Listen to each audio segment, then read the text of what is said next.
This episode of the podcast, I had a chance to talk to Ryan Richardson. He is an agent based in the Fenton market.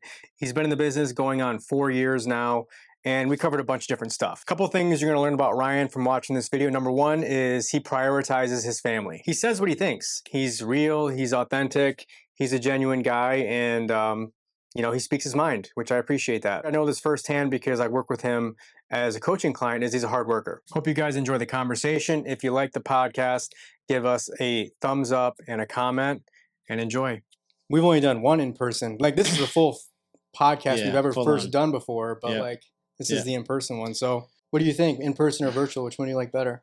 So in person's cool just because you get to see each other. It's weird because the way that you had to sit, right, for the camera. I think all in all, I probably prefer in person. You? I do too. Yeah. I prefer in person, just it's higher quality, but then it's also people that come in and meet with me, they get kind of nervous and they may not be as comfortable as if they are at home.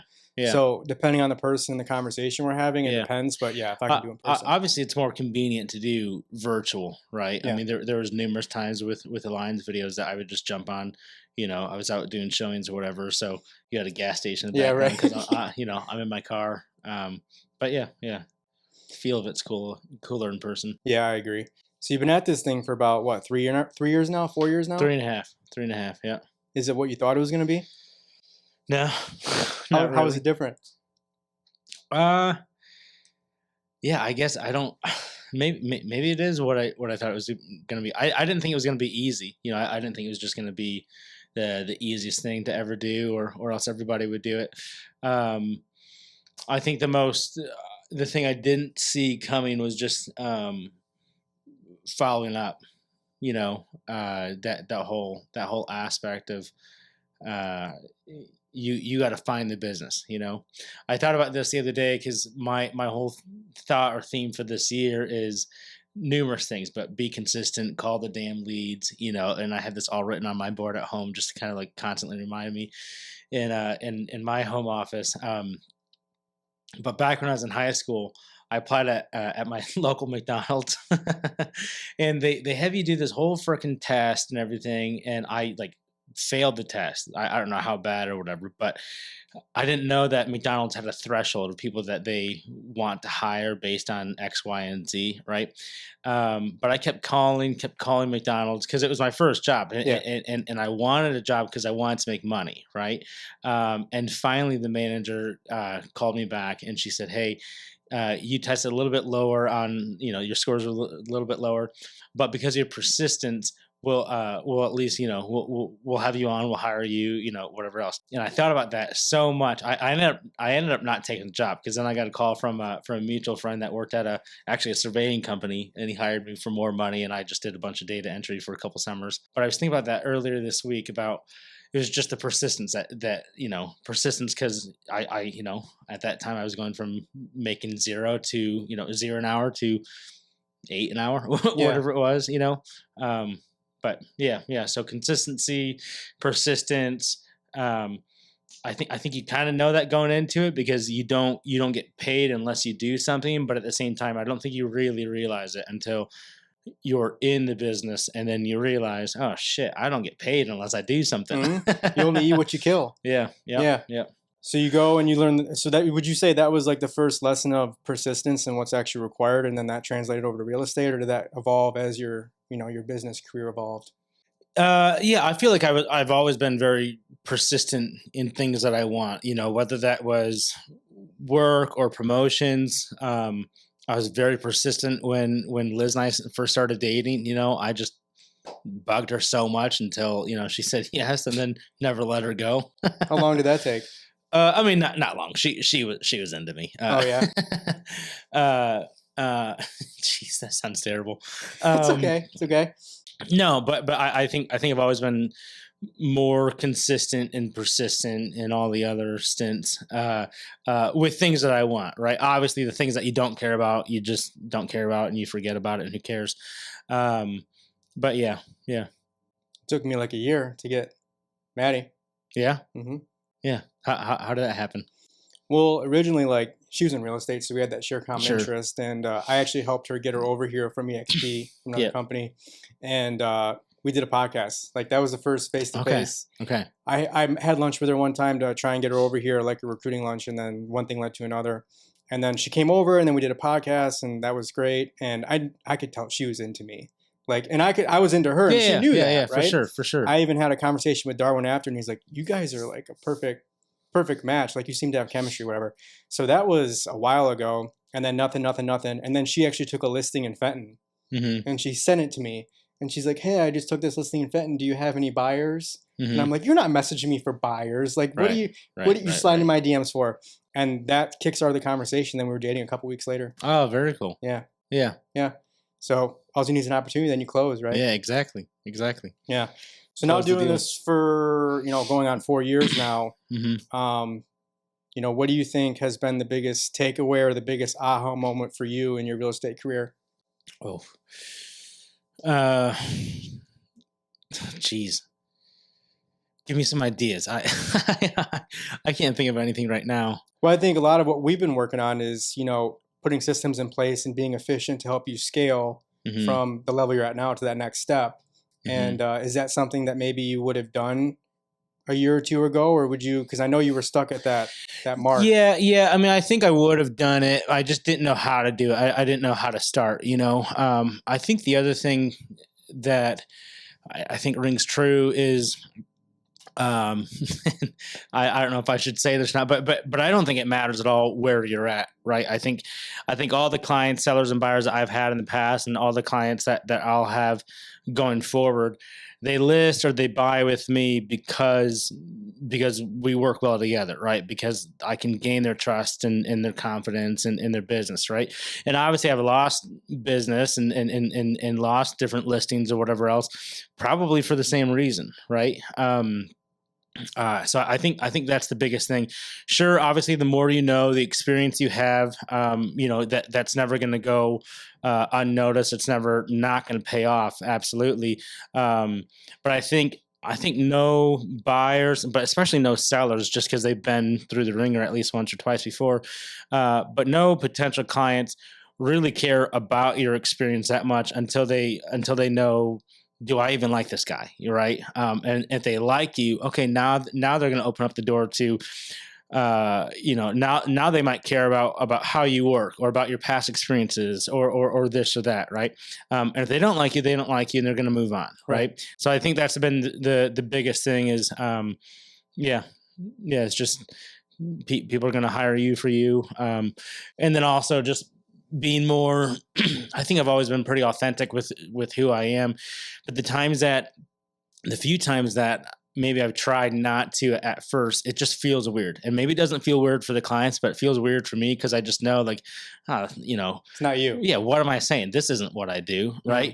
Mm-hmm. But then now just kind of, that's why the homie thing, right? I mean, I was back and forth on that last year about would I lose business, would I not? I asked numerous people of all ages, what their thoughts were, and I finally hit this point of like, I don't really give a shit. Yeah. I like the homie thing. I think it's funny. I think it's catchy. Whatever else. If I lose a couple people here and there because they don't like the homie thing, then whatever. But I'm going to do what I want to do and how I want to do it and figure it out. Have you always operated your business that way, more of like just the personal touch and how you operate and just being your genuine self, or is that something that transpired over your career? No, I would like to think that's how I've always been, within real estate. When I got started, I never wanted, and I don't mean this any negatively. I don't mean this, in any way that's not, but I never wanted to be a stiff, if that makes sense. Like before I got into real estate, the stereotype I had of realtors were always suit and tie, always super proper and yada, yada. And there might be a time and a place for that. Sure. Right. But when I got into it, I really just wanted to not change who I was just to kind of get business. Right. Yeah, I mean the practical side. Yeah, when you're first meeting someone, yeah, you probably want to dress up a little bit more, whatever else, right? Or if you're doing showings or whatever else. But I think personality wise, I don't want to change, who I am or what I think and everything. And if y'all like it, then let's go, right? If you don't like it, then there's a million other agents, and if anything, I'd like to refer you and get a compensation that way. Right, right. Well, there's something to be said about that because it's almost like you're putting on a facade or a facade that you think they want to see just to earn their business, Yeah. which it's kind of a disingenuous way to go about it. Yeah, yeah, it is, and people see that, right? Mhm. No one, I don't think anyone's stupid, especially when it comes to being able to read someone, or knowing if what you say is actually who you are, right? I think no matter who you are, no matter what you do for a living, you can see that, right? And I've gained a lot of business because I was very upfront, right? Because I wasn't trying to put a facade. I wasn't trying to be someone who I wasn't, or I wasn't trying to be this other agent because he or she does X amount, right? I was just who I was, right? And like I said, I just think people want that first and foremost, and then comes your resume in the industry. Yeah. Well, I mean, it's hard to even find anyone who's genuine or real or ethical Yeah, we deal with these yeah, people on a yeah, daily yeah, basis, right? yeah, yeah. We Like do. the industry is oversaturated with that. So, I mean, even if you don't dress in a suit and tie, which I never wear a tie because I freaking hate that too. Like Yeah, I'm suited up most of the time, but sure. I don't do a tie.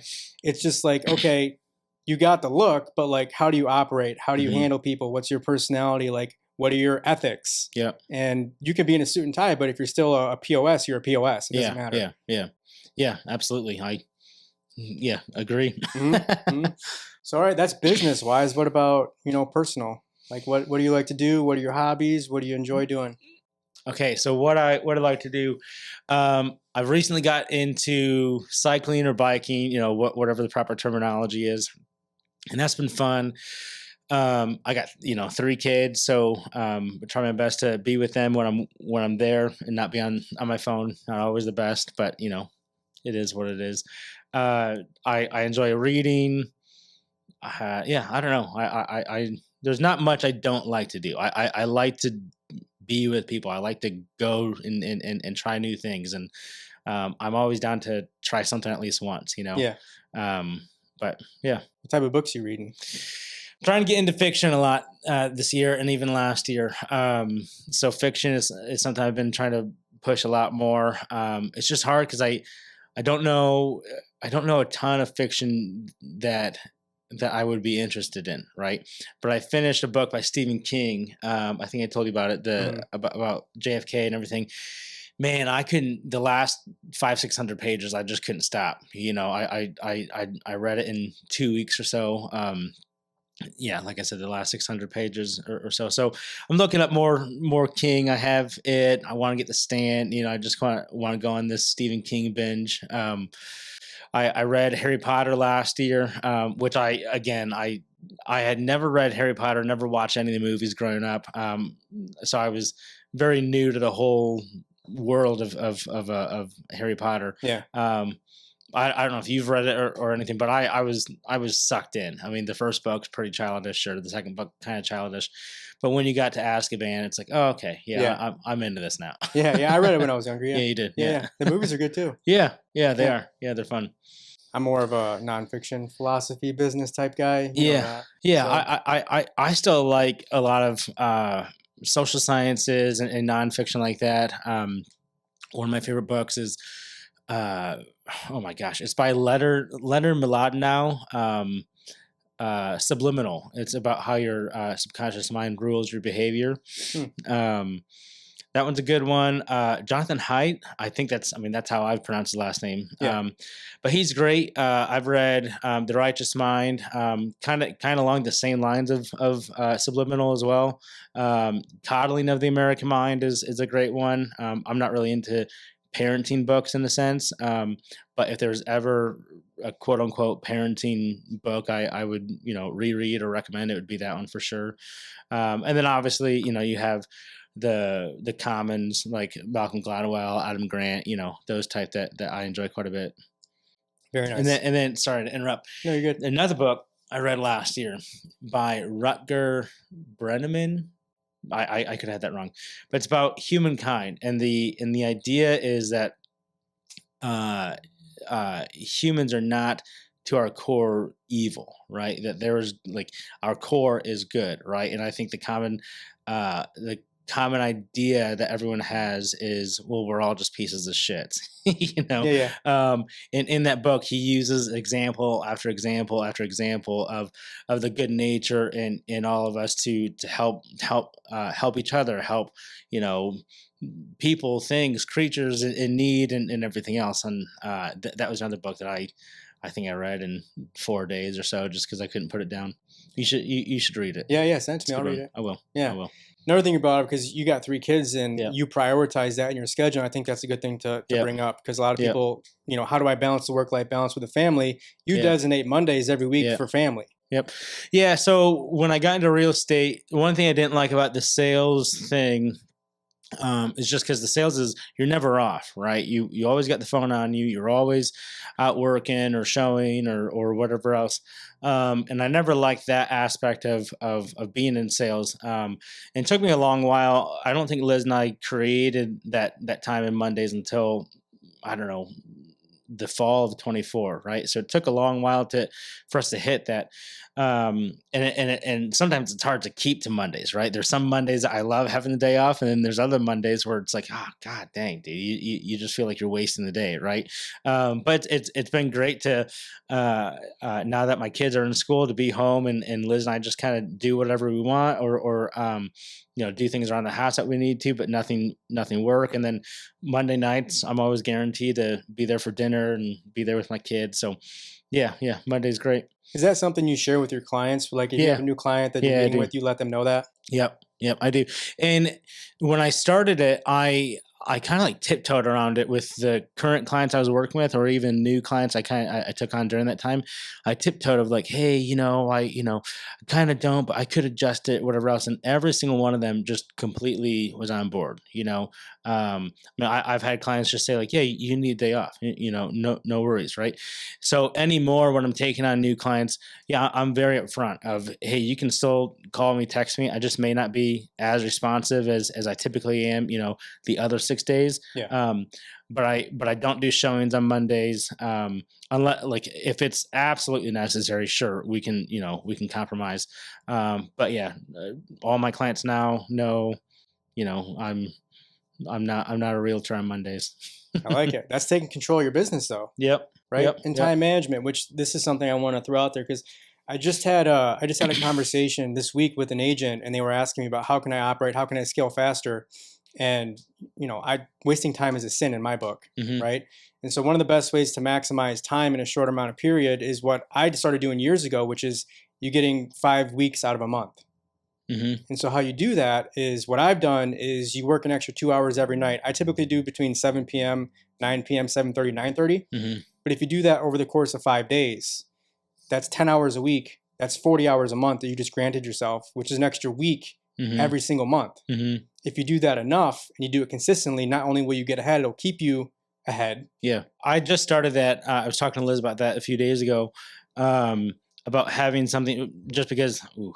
just because I have kids, having it every other night or twice a week is a little, not doable, right? But I was just talking to Liz about, hey, what if we just started one night a month, right, at the very least, and then if we wanted to incorporate that later, we could.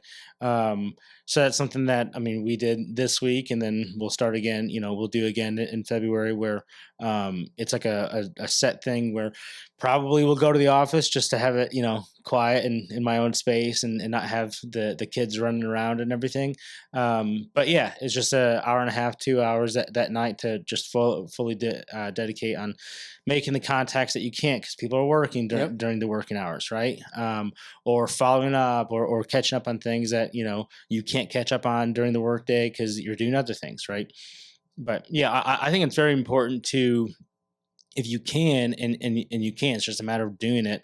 I think it's very important to have a schedule of as regimented or as unregimented as you want, but at the very least, set days of, on this day I focus on buyers, on this day I focus on lead gen, whatever else, and then that way, like for me, Tuesday mornings are spent for future projects, right? Like different mailers I want to do, or different events that I might want to be a part of or hold myself, right? And then Tuesday afternoon is totally different. But that way, the rest of the week, when ideas come to me, I just kind of jot it down. I don't feel guilty because I'm not working on that right now, right? And then when Tuesday morning hits, I don't feel guilty that I'm not doing lead gen, because that's not what the time is for, right? And like what you said, I think it's just about taking control of your business, of your schedule, of your time, and utilizing it. And then that way, when you do have a Monday, or when you do have an evening that you are free, you don't feel guilty because, well, you clocked in all the time. Just how anyone that has a 9 to 5, they don't feel guilty when they go home at 5 because you clocked in 9 to 5, right? Right. Yeah. How consistent would you say you are with that, dedicating to the time blocking and doing the activities that you say you're going to do? If I get pulled away because it's other work stuff, right? Yeah. Like if you're going out to showings, I don't worry about that because that's, it's all for the same common goal. If I get distracted because I'm on social media or whatever else, right? You kind of rein that in. But I feel like I do a pretty good job. I mean, I haven't measured it, but I would say probably 70-80% of the time I stay right on track. And then the 20-30% that you might kind of taper off, you realize, hey, this isn't what this time's for, and you get back to it, right? Yeah. Yeah. I don't like feeling guilty about the time. I don't like going home and then locking myself away in my office when all my kids are home and my wife's home, right? Because I didn't do this type of work at 1 o'clock when I should have, right? Or at 9 a.m. when I should have, or whatever it is, right?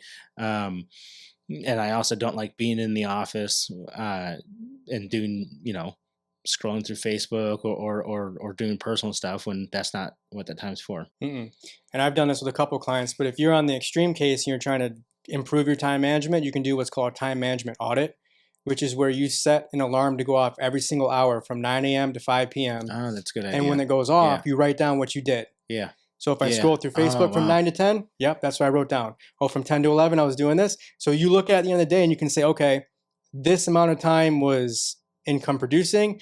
This amount of time was screwing around. And then you look to see how much actual time you're getting out of the day. That's a good idea. I need to do that. Yeah, that's a really good idea. One thing I do, because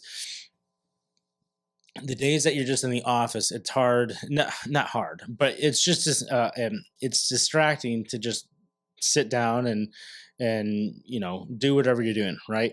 So I'll set alarms every now and then to go off at 11, and then I'll give myself 11 to 11:10 or 11:05 or whatever to just kind of walk around or look something up, whatever else, right? Just kind of give myself a break, and then when that alarm goes off for that 5 or 10 minutes, okay, cool, then you get right back into it, right? Instead of having 4 straight, 5 straight, 6 straight hours, whatever it is, of doing nothing but cold calls or doing nothing but follow up, right? If I tell myself, all right, I get to the office by 9, from 9 to 10:30, I'm going to take care of the emails that are there. I'm going to follow up with the clients I have, and at 10:30 till 10:40, then I'm gonna I don't know, look up something about the Lions or whatever else, right? And then 10:40 till noon, we're gonna go, and then at noon take a lunch break, right? Yep. And it's funny too, because like a lot of people, time block from like 2:30, whatever it is, but I do like 15-minute increments. So like I've done that with you, right? Tuesday, 3:45. Yep. Like that's just 15, 20-minute increments, because the more dedicated you be with your time, the better off you can be and the more efficient you become. The other thing I wanted to make sure we hit on is the success you've had with circle prospecting. Oh yeah. So how'd you come about doing that? Where'd you get the success from? And like, how's it been going? Because I know that's been a good lead source for you this year and last year. Yeah, I love it. I love the cold calls. I know that's a hot take. I know a lot of agents don't like it. So the agents that don't like it, don't do it, because I'll do it for you. Yep. No, I never. I think in the best way possible, I think I'm pretty good at bullshitting my way through any conversation, right? The conversations I know what we're talking about, sure. And then even the conversations I don't know, I at least know when to ooh and ah. Yeah, right. I was never one for scripts. For the longest time, I was opposed to them. And then when I started circle prospecting, I looked at scripts, and I tried making a handful of calls off of them, and I just felt stiff. Like what I said, before. and I didn't feel like it was me, like whatever else, right? So I just got the gist of, okay, these are probably the questions that you want to ask and whatever else. But then I started throwing in different things that I'm interested in, right? So if I'm talking to someone, if I hear their kid in the background, all right, then I kind of get off script in a sense, and oh, how old is your son? How old is your daughter? Right? Oh, cool. I have a daughter, and we just shoot the breeze about our kids, or we talk about the Lions, or we talk about whatever else, right? And then we kind of circle back. Obviously you always circle back to, yeah. And anyway, I was just calling to see if you were looking at selling anytime this year, yada yada, right? And I just feel people appreciate that more. Obviously, you feel it out, right? There's some people that they answer the phone and it's like, it's short, sweet, Yeah. right to the point. But I think again, just like what we talked about earlier, I think everybody likes it when you're just yourself, right? When you're not a robotic realtor that no one can relate with, right? If you can talk about, sure, you can talk about homes and selling and buying and the interest rate and everything else, but then also, shit, man, did you see that game last night? What do you think about golf? What do you think, or your kids or whatever else, right? But yeah, all that to say, I love it. Scripts are good for some people, sure, but I just, yeah. You just come at it from a humanized standpoint. Like Yeah. you said, you're not scripted. It's just you read the person you're talking to, and then one thing leads to another, and then business comes that way. Because people don't get that. Yeah. Like most of the time, if they're getting called by an agent, it's a scripted conversation. Yeah. I'm not saying scripts are bad. I like scripts, but Yeah. the delivery is more important. Right? Yeah. It's all about delivery. Even if you're using scripts, and I'm no guru. I mean, haven't been doing this too long. But even if you're using scripts, you should probably study the script before you call, and you don't have to you don't have to read it word for word, right? As if you're reading from a script, but just get the idea of what the script is, trying to help you accomplish, and Yes. then word it the way that you want it, Exactly. right? And if you're more buttoned up, great. If you're not, great. But whatever you're most comfortable, right? And I feel like that's what I've done, and yeah, yeah, That's a huge point because the only way you sound scripted if you're reading a script is if you don't understand why you're asking what you're asking. right, You have to understand the meaning right. behind the words. The words are just a framework for you, right? Yep. But you have to understand the purpose behind them. And when you do that, then you can deliver it your own way because you're not just reading off a piece of Yep. paper. So I was on the phone with this guy yesterday that we met. I showed him one of my listings, I don't know, last April, a long time ago. And so I just called him back yesterday, just kind of, check back in. We were talking about what him and his wife want, when they go to buy again and whatever else. And again, just very honest, very free flowing conversation in a sense. And then I asked him about setting up an appointment, and he shot it down at first politely, but he just said, yeah, you know what? I already have an agent, we kind of talk to him every now and then, whatever else. So I think we'll just go with that. And then I just kind of pushed back and I said, well, listen, dude, can I make a counter your counter? Yeah, sure, Ryan. And I just said, listen, the industry is very competitive. I would like to at least have a meeting with you. I won't bring contracts, won't bring nothing, but at least have a meeting with you just to show you this is what I do, right? This is what I do for the buy side, for the sell side, and this is what I believe other agents don't do, right? And then he basically just said, yeah, give me a call in a month, and we could at least set up a meeting.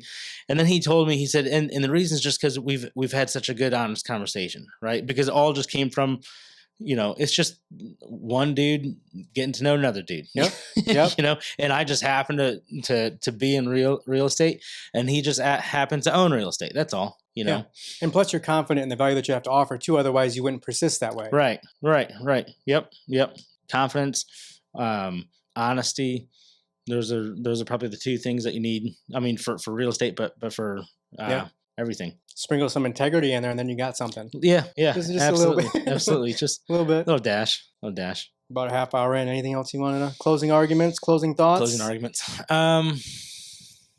I never bought into this up until a year or so ago, but I think it's important to like what you're doing and like where you are. I think for the longest time, when I got out of high school, my wife and I were a part of a nonprofit for a while. We left there, and then I kind of went job to job, and I was under this impression for the longest time that I don't think anyone put on me. I think it was just me of I don't care if I hate what I'm doing, but I just had to make money because I got to support my wife and our kids and everything else, right? Um, and I had that for the longest time, and that prevented me from getting into real estate. Someone posed this opportunity years ago, right? And I just kind of shut it down. But since I've been doing it, and like just like what we've been talking about this whole time about being comfortable, being who you are, being confident in who you are, and everything. Um, I think I've just kind of conceded that to the idea that no, I was probably wrong, right? There is something there is something to say about liking what you do and where you are, right? Obviously, you need to make money. Obviously, there's sometimes where you just shut the hell up and do what you got to do, right? But yeah, it's just something I've been thinking about a lot past months or years or whatever else. So Well, no yeah, matter what you do, there's going to be difficulties, right? And if you enjoy what it is you're doing, it's going to help you persevere yeah, because there's a reason for you doing it, which is you enjoy it. yeah, absolutely. Yeah. Well, cool, man. It was awesome to have you here. I'm glad we got a chance to do it. Yeah, I appreciate it, man. We'll It's been definitely do great. it again. Yeah, let me know. And hope you guys enjoyed the video. Give us a like, give us a comment, and we'd love to hear your feedback. So thanks for watching.